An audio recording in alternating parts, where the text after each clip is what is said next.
Everybody, welcome to the Team Excellence Call. This is Lynn Gardner calling in from beautiful Virginia. I'm doing my part to unify our company coast to coast, and thanks to the great leadership of Omar Ramirez and his graciousness to allow me to be on his call every week. So thanks for being here. You know, we're in that crazy time of year in Virginia. You know, spring is like dying to spring forth, and winter just refuses to quit.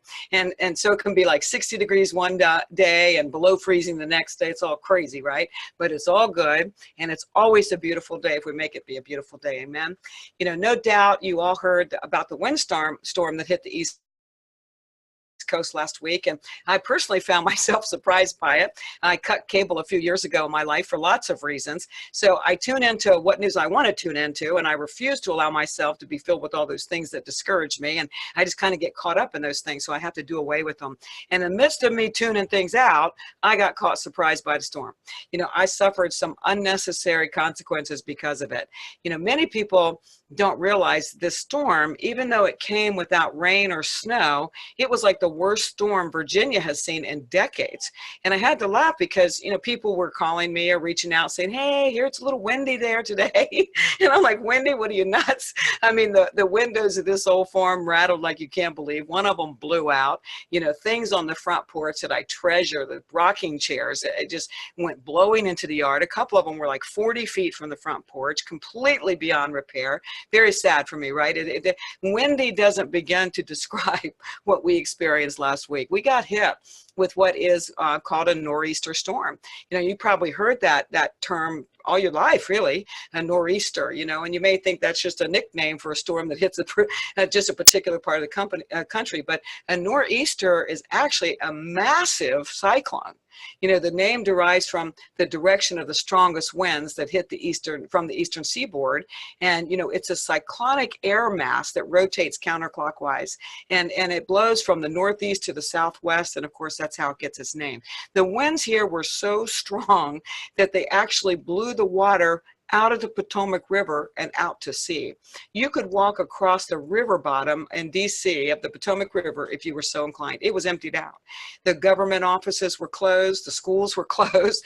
Traffic lights, you know, were out for days. Can you imagine the traffic jams we had here?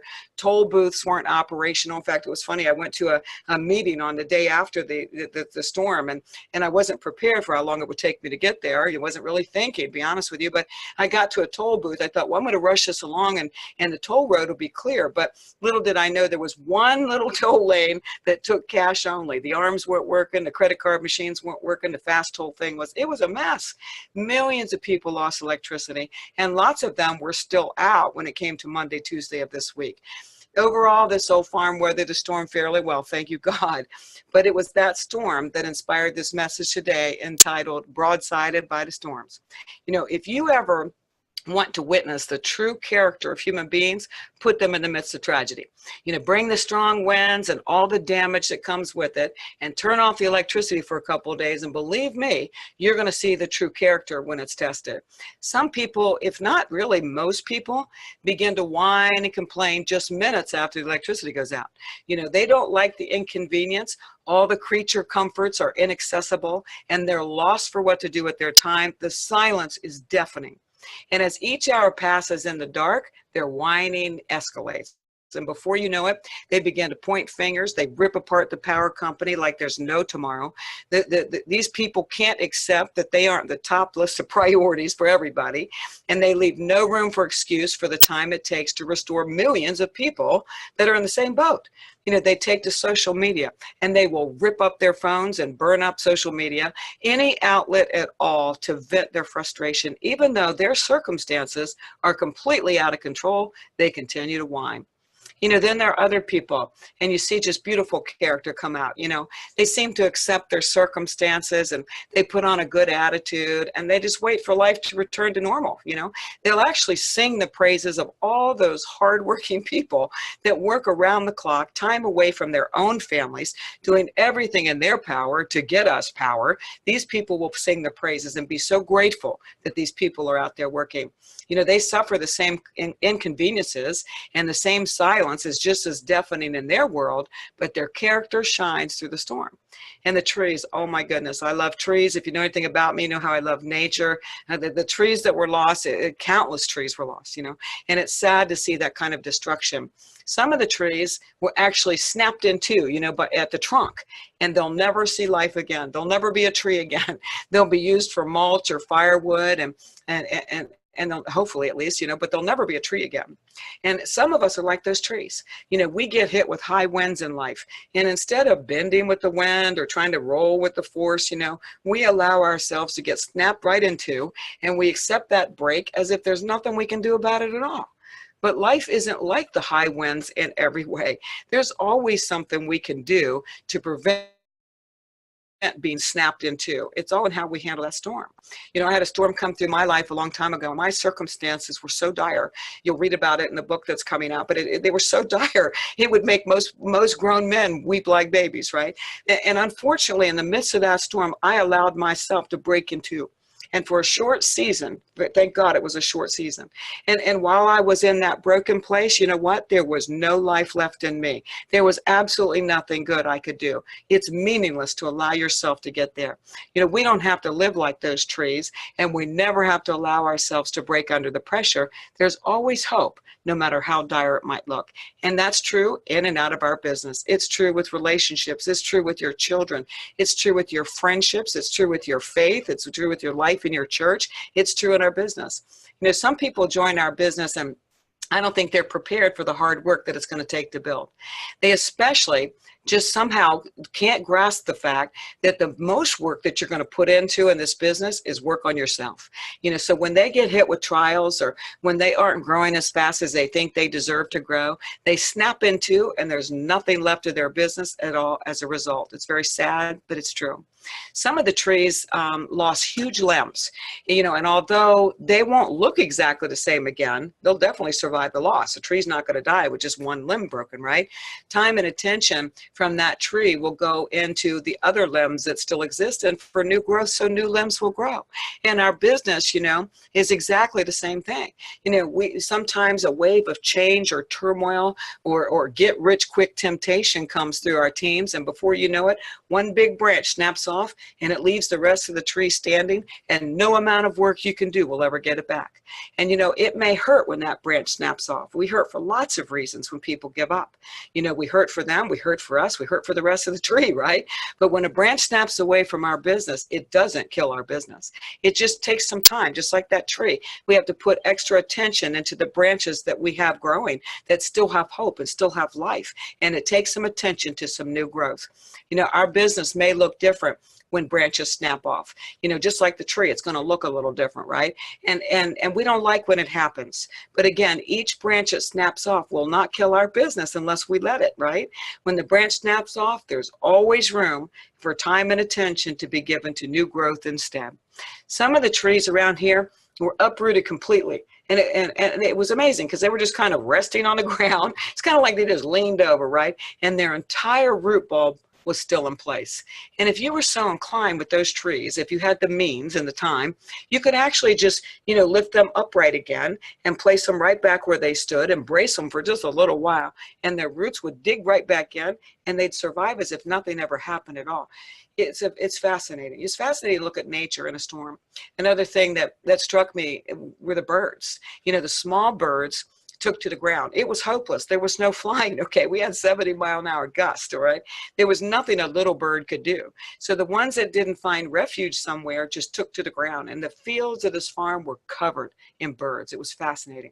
They intuitively knew that they wouldn't do well if they attempted to fight against the winds. So they stayed low for as long as possible. Probably gained a few pounds on the ground eating all those worms, right? But they stayed low. They knew it was fruitless. I saw a couple of them lift up into the air, like they were going to give up and go someplace else. And I watched them slam against the house and they died.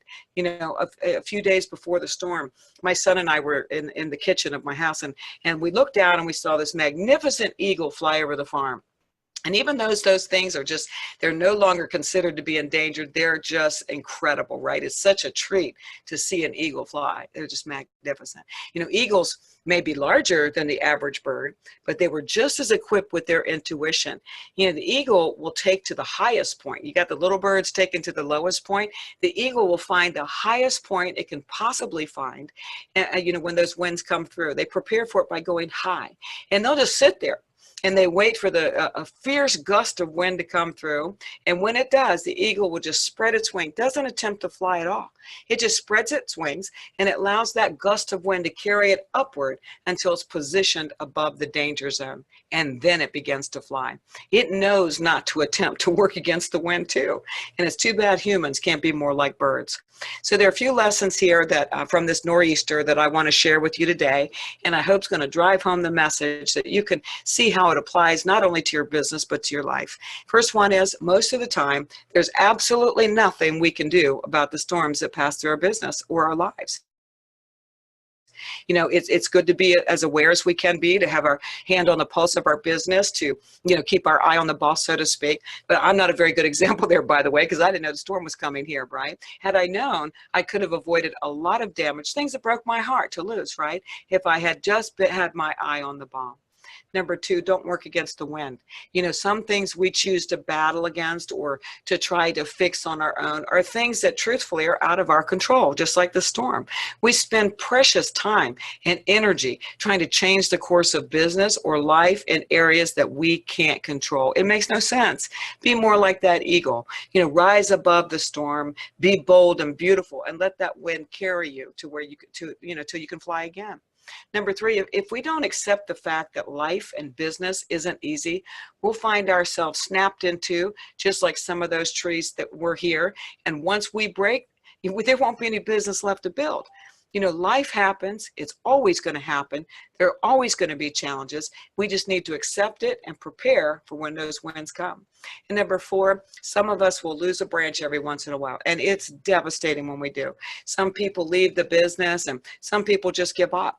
It's heartbreaking, but we can't control that any more than we can control the high winds snapping branches off the trees. Our primary focus today and every single day in life and in business, especially today, right, is that we should always strive to be the very best leaders we can be, to be people of integrity, to be tending to our flocks as best we possibly can. If we're doing our part and we lose a branch, then we have the sense of understanding that there was nothing that we could do to prevent it. The tree will still stand. You'll still stand. Number five, sometimes we're like those trees that tipped over, but they still had a root ball intact. We might find ourselves needing to regroup every once in a while. In many ways, it feels like we start over, right? But we're like those trees. We can do our part to stand tall again while we never disrupt the root of our business. It's not easy to erect those trees back up. And unfortunately, when it comes to nature, it's usually deemed to not be worth it.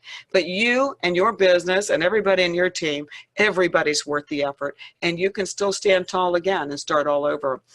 I think sometimes in my business, I like to think about me starting all over. I come from a world, this of real estate auctions, in every transaction, once it was at closing, we were starting all over. It keeps you on your toes to start all over. But sometimes it's a high wind that forces you to start all over. And that's not a bad thing. It's a good thing. High winds might look like a minor inconvenience to the rest of the world, but the wind doesn't just, come through, at least winds like that nor'easter, without some potential damage. But all the things we experienced here, or for the most part, were just a few minor inconveniences. A little brokenness, I cried a little bit over a couple rocking chairs, right? People lost so much more. But overall, we're in good shape after the storm. So how's it going to be for you? Will you refuse to think that you have the potential to be hit with a storm? Will you tune it out, all those important things in your life and your business? Take it for granted, take it too casually, keep your eye off the ball and not have your hand on the pulse? And will you take chances like that? Nobody escapes a little tree pruning every once in a while. My dad used to say when the winds would come through and we'd lose branches, wherever we lived, we have to go, gather up all those twigs from the yard. And he would always call that God pruning, right? God's going to prune your life. He's going to prune your business, and there's nothing you can do about it, right? In business, we see it more often than we like to. You know, again, sometimes it's often said that people quit just before they succeed, and it's true. And sometimes people are near and dear to us. We love them, and we know what's possible, you know, and it hurts to start all over again. But starting all over again is never a bad thing. Every puff of wind has a place in your life. It has a place to build character in your life. And every piece of adversity is a step closer to victory. So today, I want you to think about being like that eagle. You know, when you see the high winds coming, and they will come, take to the high ground and rise above it. Spread your wings and ride it out, and know that you're not going to be blown around and twisted about if there's anything that you have to do about it. And before you know it, if you take that strategy, you'll be flying and soaring all over again if you just don't fight against it. Understand it's coming and work the best you can. I know what's possible for every single person on this call if you refuse to quit when those winds come. Again, it's not going to be easy. This business takes hard work, right? Every business does. And I know what's not possible if you allow yourself to be snapped into when you face those high winds, whether it's, again, in your home, relationships, your children, your church, your faith, your business. You cannot allow yourself to be snapped into when it comes. Stand tall and be strong, and never, ever surrender to those high winds in life. And anytime you're struggling, again, I want you to think about that eagle. You know, the Bible says they will soar on wings like eagles. They will run and not grow weary. They will walk and not be faint. That's one of the scriptures I cling to when I'm struggling to keep going, right? So now I want you to go take on this day with strength. Spread your wings like that eagle and just let life carry you upward, right? And don't be surprised when a storm comes your way. It's not the storm that matters much at all when you think about it. It's what you do in the midst of the storm that matters. Think about those characters, the characteristics of the people I shared at first. You know, some of them, 2 minutes into anything tough, and they were complaining and whining. We all unfortunately are going to encounter people like that in our business, you know, but we can't let that define us, you know. In no time at all, if those same people will just stay with the positive people and all the influence in this business, they're going to be singing a different tune. So I'll see you guys at the top. I'll see you next week. I hope you have a blessed day. Spread those wings and soar, because I believe in you and I know what's possible. You guys take care. Bye-bye.